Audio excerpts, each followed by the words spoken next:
शुरुआत मैं आदिवासी शब्द से करना चाहता हूं।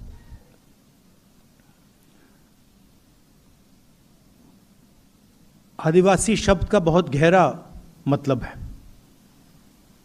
आदिवासी मतलब ओरिजिनल हिंदुस्तान के जो मालिक थे।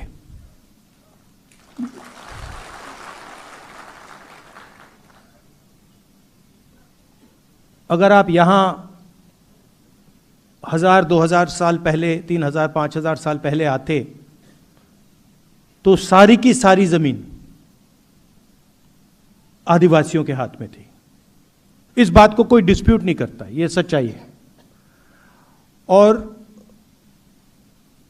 आपकी पूरी की पूरी हिस्ट्री जो है वो एक प्रकार से आपकी जमीन खोने की हिस्ट्री है।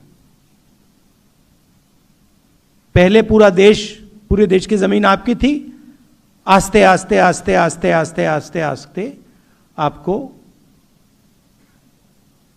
हटाते गए। और अब 21वीं सदी में एक नया शब्द आया है। आरएसएस और बीजेपी का शब्द है वनवासी। वनवासी का मतलब कि भाई आप ओरिजिनल मालिक नहीं थे। आदिवासी का मतलब यह देश आपका था, इस देश का जल जंगल जमीन आपकी थी। वनवासी का मतलब नहीं, ओरिजिनल मालिक आप नहीं थे, ओरिजिनल मालिक कोई और था। जल जंगल जमीन आपकी नहीं थी, आप तो सिर्फ जंगल में रहते हो। बहुत बड़ा फर्क है। क्योंकि अगर आप आदिवासी हो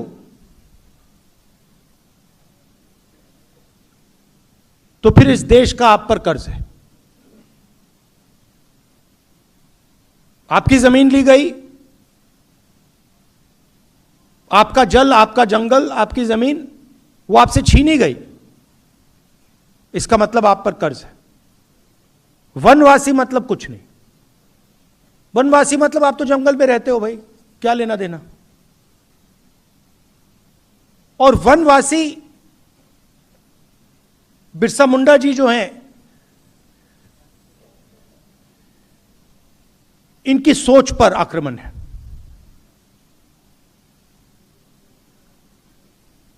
किसी ने कहा कि हम कॉन्स्टिट्यूशन की लड़ाई लड़ रहे हैं। ये देखिए, ये कॉन्स्टिट्यूशन। अब आप में से बहुत लोग सोचेंगे कि देखिए ये जो किताब है ये आजादी के बाद लिखी गई है, इसमें हिंदुस्तान के सारे कानून हैं, हिंदुस्तान का जो विजन है इसमें है, हिंदुस्तान के हर नागरिक को एक वोट ये देता है। मगर ये नई किताब नहीं है। इस किताब में हजारों साल पुरानी सोच है।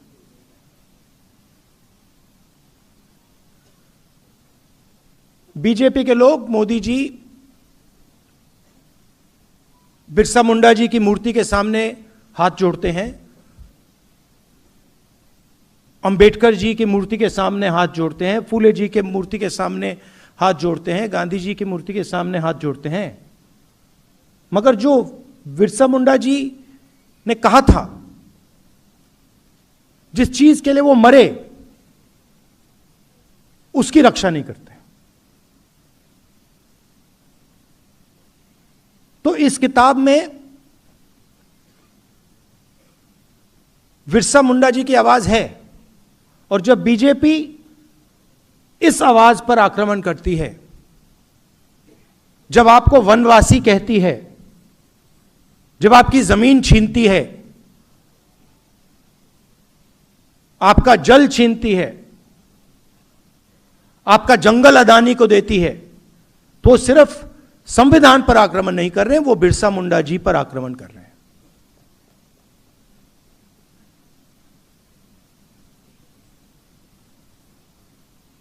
देश में जमीन किसकी जाती है?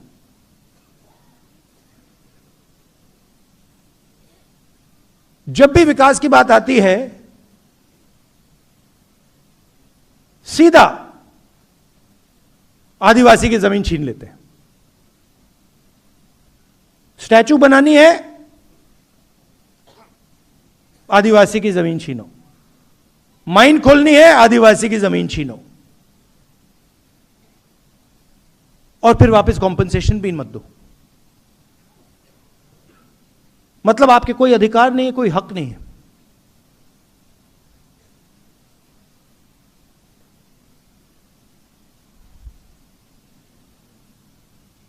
मैं जाति जनगणना की बात करता हूं,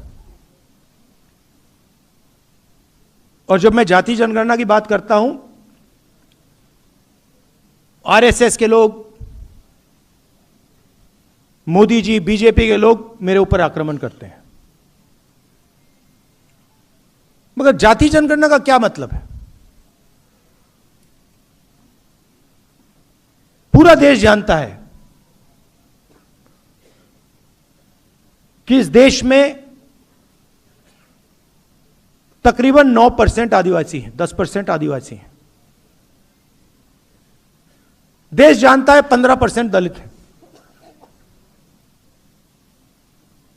50% पिछड़ा वर्ग है, 15% माइनॉरिटी कह लो।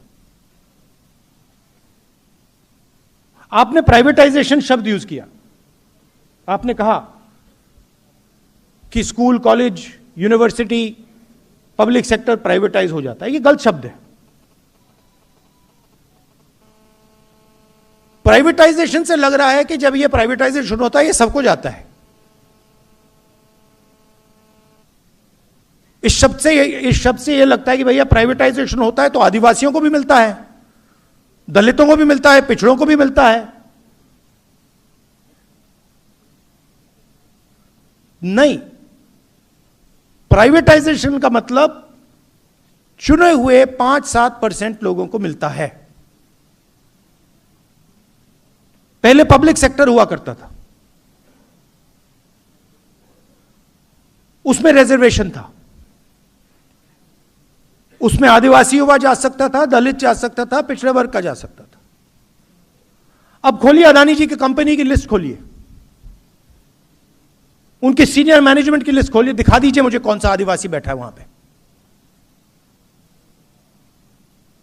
एक नहीं मिलेगा आपको।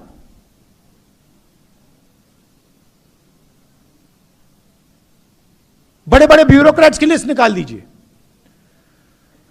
कुछ साल पहले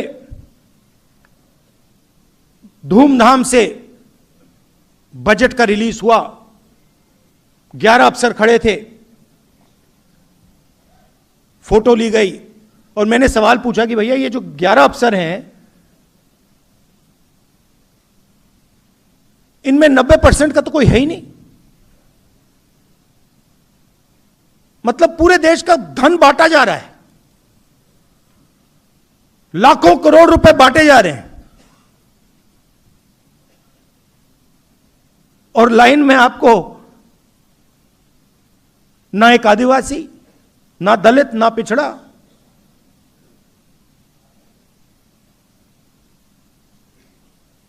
कहीं भी देख लीजिए आप, प्राइवेट अस्पतालों की लिस्ट निकालिए, उनके मालिकों की लिस्ट निकालिए, दिखा दीजिए आदिवासी का कौन सा अस्पताल है। बड़ी बड़ी यूनिवर्सिटीज, कॉलेजेस की लिस्ट निकालिए, दिखा दीजिए मुझे उनका आदिवासी मालिक कहां है। कॉर्पोरेट इंडिया खोलिए, उनकी लिस्ट निकालिए, 500 सबसे बड़ी कंपनियां जिनका लाखों करोड़ रुपए ऐसे माफ हो जाता है। 1 सेकंड लगता है मोदी जी को 16 लाख करोड़ रुपए उनका माफ किया गया है।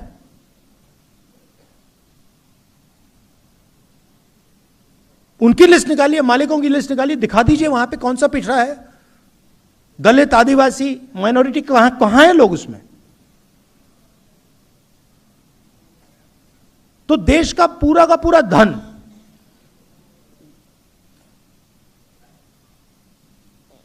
आपसे छीना जा रहा है। आप जीएसटी देते हो ना? देते हो नहीं देते हो? देते हो ना? ये आप कपड़े पहने हैं, इसमें जीएसटी जाती है ना?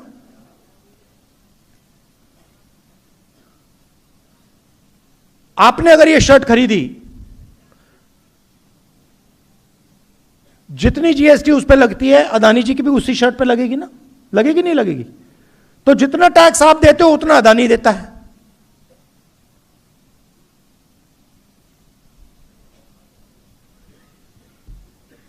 उसकी आमदनी देखिए, आपकी आमदनी देखिए।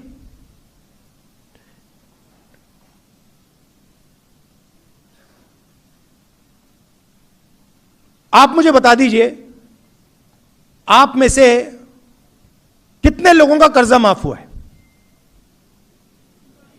एक है यहां पे कोई व्यक्ति जिसका कर्जा माफ हुआ है? नहीं, एक नहीं मिलेगा आपको। पूरे देश में ढूंढ लो, आपको शायद एक आदिवासी ना मिले जिसका कर्जा माफ हुआ हो। और अदानी जैसे लोगों के लाखों करोड़ रुपए कर्जा माफ हो रहा है, रोज उसका कर्जा माफ होता जा रहा है।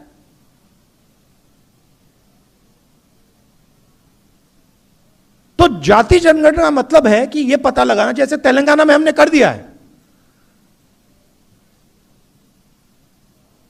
आदिवासी कितने हैं और देश की संस्थाओं में, ब्यूरोक्रेसी में, कॉर्पोरेट्स में उनकी कितनी हिस्सेदारी है, यह मेन सवाल है। आप 15%, आप 9% हो, दलित 15% हैं, पिछड़ा वर्ग 50% है, कितनी हिस्सेदारी है आपकी? आपको लगता है कि आदिवासियों की देश में 10% हिस्सेदारी है? लगता है आपको? तो लंबे भाषण होते हैं,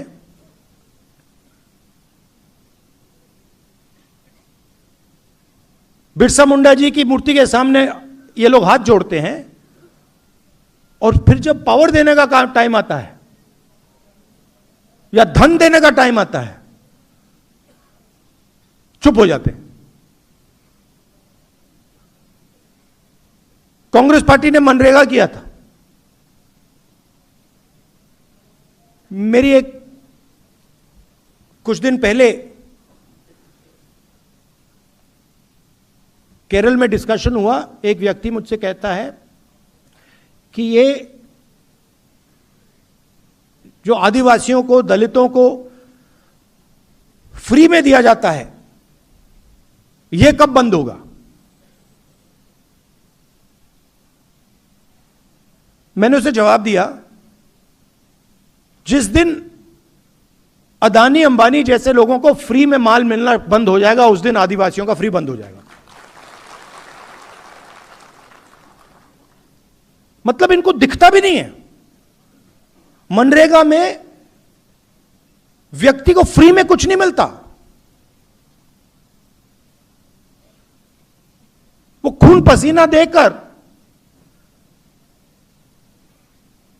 मजदूरी करके उसको पैसा मिल रहा है और उसे फ्री कहा जा रहा है। और अदानी का लाखों करोड़ रुपए कर्जा माफ हो रहा है, वो फ्री नहीं है, वो विकास है, वो प्रगति है। किसकी प्रगति? 90% की प्रगति या 500,000 लोगों की प्रगति? किसका विकास? यह भी सवाल पूछना चाहिए। कहते हैं विकास हो रहा है, विकास किसका? गरीबों का, किसानों का, मजदूरों का या अरबपतियों का? हम पैसा कानून लाए, फॉरेस्ट राइट्स एक्ट, मनरेगा, भोजन का अधिकार, यह सब आपको प्रोटेक्शन देने का था। आपने भविष्य की बात की,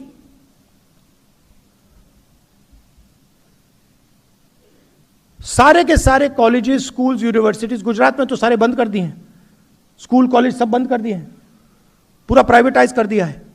तो इस दुनिया में, इस प्राइवेटाइज दुनिया में आपको शिक्षा कहां से मिलेगी, कैसे मिलेगी? बिना हाई क्वालिटी सरकारी स्कूल, बिना हाई क्वालिटी सरकारी यूनिवर्सिटी, बिना हाई क्वालिटी सरकारी कॉलेजेस आपको शिक्षा नहीं मिल सकती, आपके बच्चों को शिक्षा नहीं मिल सकती।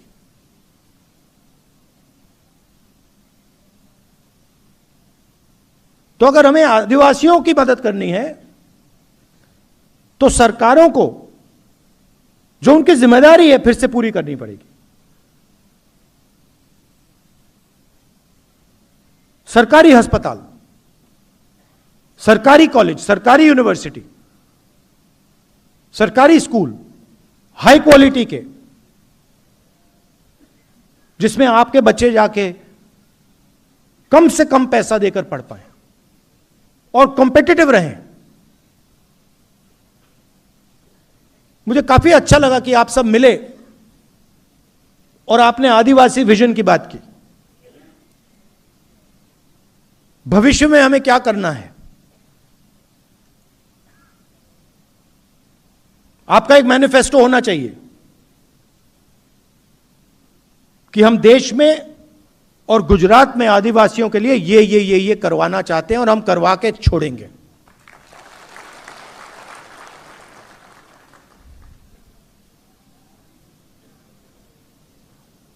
और सबसे जरूरी चीज ये संविधान है। हम शिक्षा की बात कर रहे हैं, आज वाइस चांसलर की लिस्ट निकालिए, आपको सिर्फ आरएसएस के लोग मिलेंगे।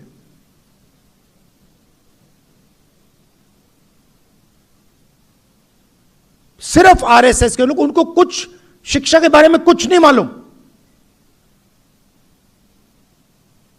साइंस के बारे में नहीं मालूम,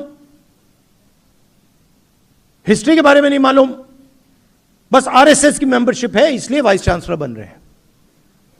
और हिंदुस्तान की सारी संस्थाओं को इन्होंने पकड़ लिया है, घुस गए ये। तो आने वाले समय में आप लोगों को भी इन संस्थाओं को कंट्रोल करना पड़ेगा। जब तक आपके लोग ब्यूरोक्रेसी में, पुलिस में, जुडिशरी में नहीं आएंगे, तब तक आपका फायदा नहीं होने वाला है। और यही आपकी रक्षा करता है। और ये लगे हुए हैं, मैं बता रहा हूं, ये लगे हुए हैं इसको खत्म करने में, क्योंकि इस बात को मानने को तैयार नहीं है कि हिंदुस्तान के हर नागरिक को एक वोट मिलना चाहिए। इनकी थिंकिंग में, इनकी सोच में आप लोग कम हो। आप लोगों को इस देश में जगह नहीं मिलनी चाहिए। वो कह रहे हैं, खुल के कह रहे हैं कि आप लोग वनवासी हो, आपको जंगल में रहना है। उस शब्द में बहुत कुछ छुपा है। जो जंगल में रहता है उसे अंग्रेजी की जरूरत है? क्या जरूरत है? उसे शिक्षा की जरूरत नहीं। जो आदिवासी है उसको शिक्षा की जरूरत है।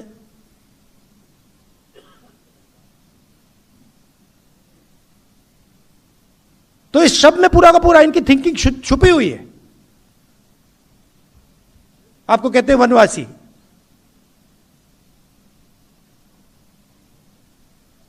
हिंदुस्तान में जंगल बढ़ रहा है, कम हो रहा है? घटता जा रहा है ना। तो उस शब्द में लिखा हुआ है कि भैया जहां जंगल है वहां आप लोग रहो, जहां जंगल नहीं है आप लोग जाओ, निकलो वहां से, आपकी तो कोई जगह ही नहीं है। तो आपको वनवासी बना दिया और फिर जंगल को काटने लग गए।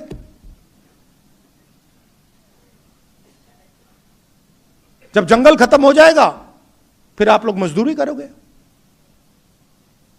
मगर अगर आदिवासी शब्द का प्रयोग किया गया तो फिर सवाल उठता है कि हमारा जंगल है, कैसे काट रहे हो, कैसे ले रहे हो? हमारा जल है, हमारी जमीन है, कैसे ले रहे हो? बिना पंचायत के पूछे कैसे ले रहे हो, धमका के कैसे ले रहे हो, फिर ये सारी बातें शुरू हो जाती। इसीलिए ये चाहते हैं कि आप लोग वनवासी बनो, अपना हक मत मांगो, अपने बच्चों के लिए शिक्षा मत लो। आप लोग या जंगल में रहो और जब जंगल खत्म हो जाएगा फिर मजदूरी करो। ये हम नहीं चाहते। हम चाहते हैं कि इस देश में जितनी जगह दूसरे लोगों को मिलती है उतनी आपको मिले। बेहतरीन कॉलेजेस और यूनिवर्सिटीज में आपके बच्चे पढ़ें। हिंदुस्तान की सबसे बड़ी कंपनियों में आपके लोग काम करें, आपके बच्चे काम करें। जब सीईओज की लिस्ट निकाली जाए उस लिस्ट में आदिवासी नाम दिखें, ऐसा भविष्य हम चाहते हैं। यही लड़ाई। और आप जानते हो, जो आपने कहा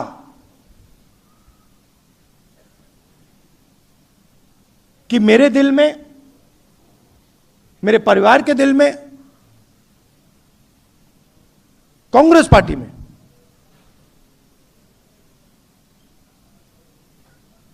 आपके लिए बहुत जगह है, प्यार है, मोहब्बत है। आपने मुझसे अभी कहा कि आदिवासी एरिया में मुझे यात्रा करनी चाहिए। यह अच्छा सुझाव है। इसके बारे में हम सोचेंगे, देखेंगे अगर किया जा सकता है। आप यहां आए, इतने प्यार से आपने मेरी बात सुनी। देश में नफरत फैलाई जा रही है, हिंसा फैलाई जा रही है। आपने देखा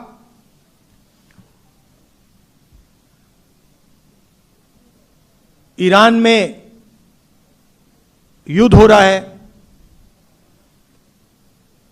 देखा, प्रधानमंत्री भाग गए थे पार्लियामेंट हाउस से। देखा आपने? देखा था?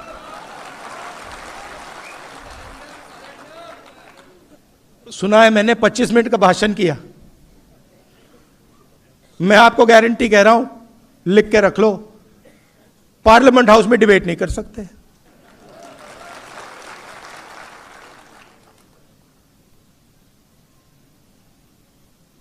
कॉम्प्रोमाइज हो गए। आप देखिए, अमेरिका के साथ, थोड़ा सा मैं आपको बताता हूं, अमेरिका के साथ इन्होंने डील किया, यूएस डील। उसमें पहली बार हिंदुस्तान के प्रधानमंत्री ने, किसी भी प्रधानमंत्री ने, कृषि का सेक्टर खोला। किसी भी प्रधानमंत्री ने आज तक कृषि का सेक्टर नहीं खोला। उसका कारण है क्योंकि हमारे जो खेत हैं वो छोटे खेत हैं। आप जानते हो, 5, 6, 10 एकड़ के, 1 एकड़ के, 2 एकड़ के खेत हैं। अमेरिका में 1000 एकड़, 2000, 5000, 10,000 एकड़ के खेत हैं। यहां पे हमारे लोग हाथ से काम करते हैं, मजदूरी करते हैं, मैकेनाइजेशन कम है। वहां पे कॉम्बाइन हार्वेस्टर, ट्रैक्टर, पूरा मैकेनाइजेशन है। अगर उनका माल यहां आ जाएगा तो हमारे सारे के सारे किसान बर्बाद हो जाएंगे। इसीलिए किसी भी प्रधानमंत्री ने कृषि का सेक्टर नहीं खोला। इन्होंने दाल, सोयाबीन, फल, कपास, ये सब खोल दिया है।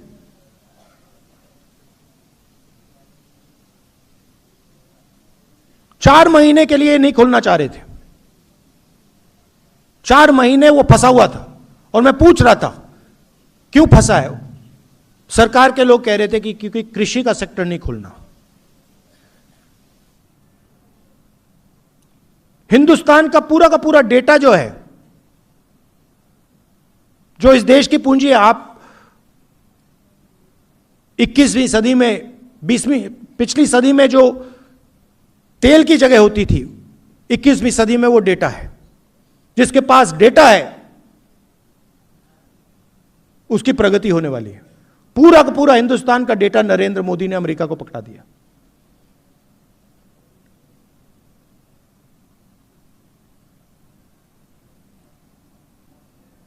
₹9 लाख करोड़, नंबर याद रखिए, हर साल हिंदुस्तान अमेरिका से 9 लाख करोड़ रुपए का माल खरीदेगा। 5 साल के लिए हर साल 9 लाख करोड़ रुपए। आप सोचिए, अगर हम अमेरिकन कंपनी से 9 लाख करोड़ रुपए खरीदेंगे तो हमारी कंपनियों का क्या होगा, हमारी छोटी कंपनियों का क्या होगा, हमारे स्मॉल मीडियम इंडस्ट्री का क्या होगा।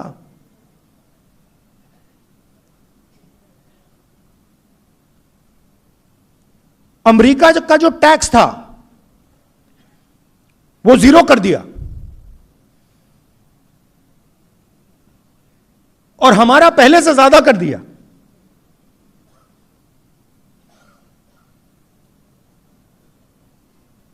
और चौथी और सबसे गंभीर बात, हिंदुस्तान के प्रधानमंत्री ने ट्रंप से कहा कि हम बिना आपसे पूछे तेल और नेचुरल गैस नहीं खरीदेंगे। अगर आप कहोगे कि रूस से नहीं खरीदना है, हम नहीं खरीदेंगे। अगर आप कहोगे ईरान से नहीं खरीदना है, नहीं खरीदेंगे। अगर आप कहोगे इराक से नहीं खरीदना है, वेनेजुएला से नहीं खरीदना है, हम नहीं खरीदेंगे। आप बोलो, जो आप हुक्म करोगे हम पूरा करेंगे। ये 4 चीजें नरेंद्र मोदी ने डोनाल्ड ट्रंप को दी हैं। लिया कुछ नहीं। अमेरिका हमसे माल नहीं खरीदेगा। अमेरिका को पेट्रोल गैस खरीदने से पहले हमसे नहीं पूछना। उनका टैक्स कम हो गया, हमें कुछ नहीं मिला। क्यों? क्योंकि डोनाल्ड ट्रंप ने नरेंद्र मोदी को कंट्रोल कर रखा है। कैसे? एप्स्टीन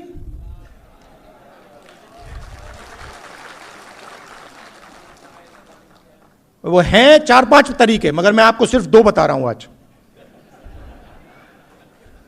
मैं जानता हूं, एक एप्स्टीन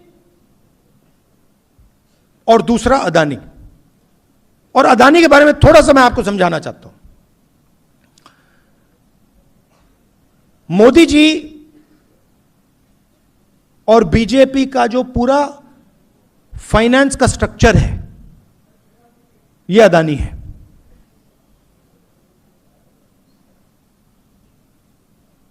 अदानी आम कंपनी नहीं है, इस बात को आप समझिए।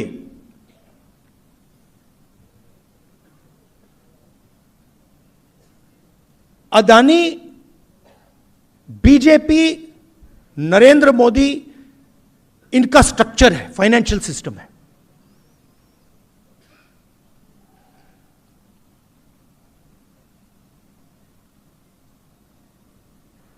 पोर्ट पकड़ा दिए, एयरपोर्ट दे दिए, सीमेंट की कंपनी दे दी, मुंबई का एयरपोर्ट उठा के दे दिया,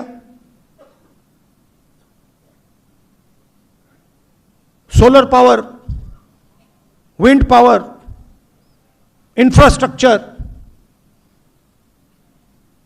सारा का सारा इस व्यक्ति को दिया।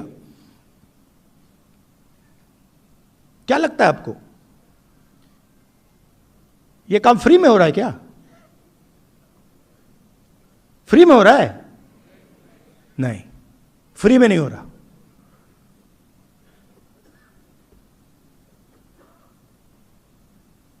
और इस कंपनी पर अमेरिका में कोर्ट केस लगा दिया और मोदी जी को सीधा मैसेज दे दिया वो कोर्ट केस अदानी को धमका नहीं रहे, वो मैसेज मोदी जी को गया है कि ज्यादा उठपटांग की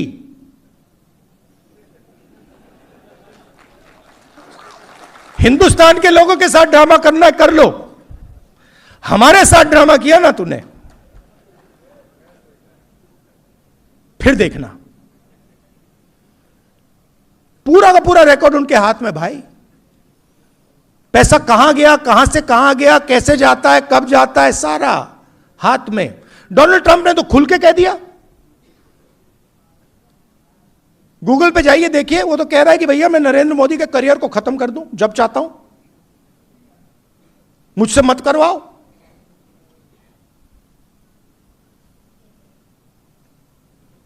तो कंट्रोल उनके हाथ में है।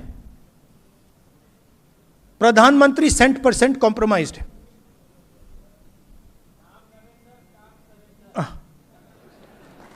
बट नहीं, अब आप बोल रहे हो मगर नुकसान किसका हो रहा है? आपका हो रहा है। आपका भयंकर नुकसान हो रहा है आदिवासियों का।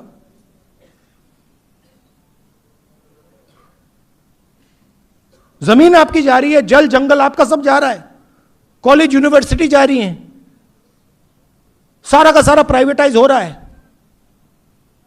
प्रधानमंत्री को पकड़ रखा है। आप उनकी आंख को देखिए, टीवी पे देखिए आप।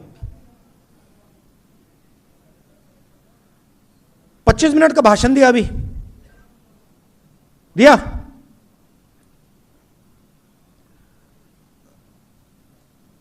आप बताइए, अमेरिका के खिलाफ कुछ बोला? कुछ बोला? एक शब्द बोला?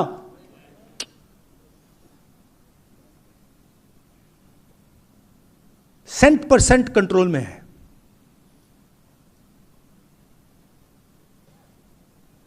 और आप देखते जाओ, जो भी होगा अब वो हिंदुस्तान के फायदे के लिए नहीं होगा, अमेरिका के फायदे के लिए होगा। देख लेना आप, आपको दिखेगा। एक बार बंदा कॉम्प्रोमाइज हो जाता है, आदमी कॉम्प्रोमाइज हो जाता है, फिर बात वहीं खत्म हो जाती है। आप देखना, अब नरेंद्र मोदी जी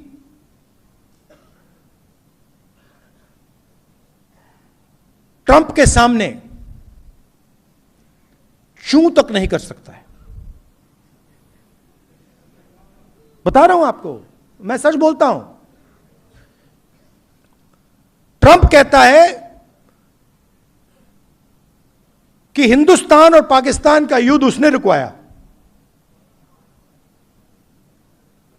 आप देखो क्या अपमान, हमारी सेना का अपमान कर रहा है।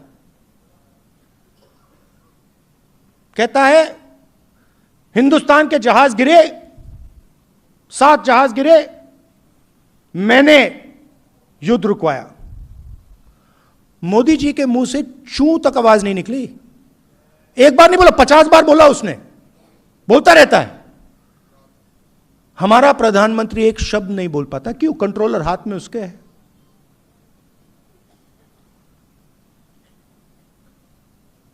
और अंत में जब मोदी जी का कंट्रोल उधर है तो सबसे ज्यादा चोट आपको लगती है, क्योंकि आपका प्रधानमंत्री आपके लिए काम ही नहीं कर रहा है, आपकी रक्षा ही नहीं कर सकता।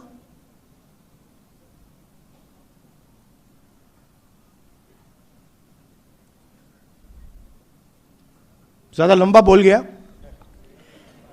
तो थोड़ा मैं आपको बताना चाह रहा था, थोड़ा दूसरी इशू के बारे में भी बताना चाहता था। मगर मेन बात है भैया, इसको हम सब इसकी रक्षा करेंगे, इसको नहीं छोड़ना हमें, क्योंकि इसकी रक्षा में बिरसा मुंडा जी की विचारधारा की रक्षा है, आदिवासियों की रक्षा है, हिंदुस्तान के गरीबों की, किसानों की, मजदूरों की, सबकी रक्षा है। जिस दिन यह गायब हो गया उस दिन कुछ नहीं बचेगा हमारा, आपका, आदिवासियों का। बहुत बहुत धन्यवाद। नमस्कार, जय हिंद।